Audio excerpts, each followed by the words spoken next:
ప్రపంచంలోనే అత్యంత శక్తివంతమైన సైన్యాల్లో ఇజ్రాయెల్ డిఫెన్స్ ఫోర్స్ ఒకటి.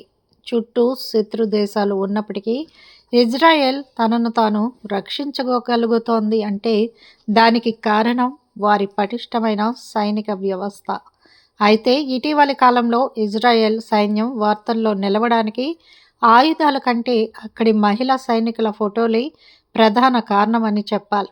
తప్పనిసరి సైనిక సేవ, అందం కాదు చట్టం ముఖ్యం. ఇజ్రాయెల్లో అందం ప్రాతిపదికన ఎంపికలు జరగవు. అక్కడ కాన్స్క్రిప్షన్ అనే చట్టం అమల్లో ఉంది. దీని ప్రకారం 18 ఏళ్లు నిండిన ప్రతి పౌరుడు, పురుషులు, మహిళలు ఖచ్చితంగా సైన్యంలో చేరాలి. మహిళలు కనీసం 24 నెలల పాటు సైనిక సేవ అందించడం తప్పనిసరి. అంటే దేశంలోని ప్రతి సాధారణ యువతి సైనికురాలుగా మారుతుంది.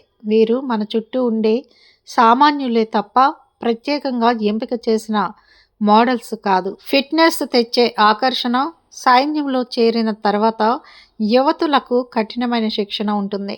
పరుగు పందాలు, కఠిన వ్యాయామాలు, ఆయుధాల నిర్వహణ వంటి శిక్షణ వల్ల వారు అత్యంత ఫిట్గా తయారవుతారు. 18 ఏళ్ల నుండి 21 ఏళ్ల ప్రాయంలో ఉండే సహజమైన మెరుపుకు సైనిక క్రమశిక్షణ తోడవడంతో వారు ఫోటోల్లో ఆకర్షణీయంగా కనిపిస్తారు. ఇది చూసేవారికి వారు మోడల్స్ ఏమో అన్న భ్రమను కలిగిస్తుంది. సోషల్ మీడియా ప్రభావం. Soft power. ఇజ్రాయెల్ సైనికులకు కొన్ని పరిమితులతో స్మార్ట్ ఫోన్లు వాడే వెసులుబాటు ఉంది. తమ ఖాళీ సమయాల్లో లేదా సెలవుల్లో సైనికులు యూనిఫామ్లో ఉన్న ఫోటోలను ఇన్స్టాగ్రామ్, టిక్టాక్లో పోస్ట్ చేస్తూ ఉంటారు. గన్ను పట్టుకున్న అందమైన యువతి ఫోటో సహజంగానే ఎక్కువ మందిని ఆకర్షిస్తూ ఉంటుంది. ఇజ్రాయెల్ ప్రభుత్వం కూడా తన దేశం ఆధునికమైనదని, మహిళలకు సమాన ప్రాధాన్యత ఇస్తుందని చాటి చెప్పడానికి ఈ గ్లామరస్ ఇమేజ్ను ఒక సాఫ్ట్ పవర్ అస్త్రంగా వాడుకుంటుందని విమర్శలు కూడా ఉన్నాయి. యుద్ధభూమిలో వీరనారీలు కేవలం ఫోటోలకే పరిమితం కాకుండా యుద్ధ రంగంలోనూ ఈ మహిళలు అద్భుతాలు చేస్తున్నారు.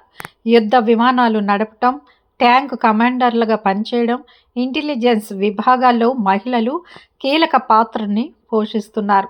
ఇటీవల హమాస్ దాడుల సమయంలోనూ మహిళా సైనికులు ప్రాణాలకు తెగించి పోరాడారు.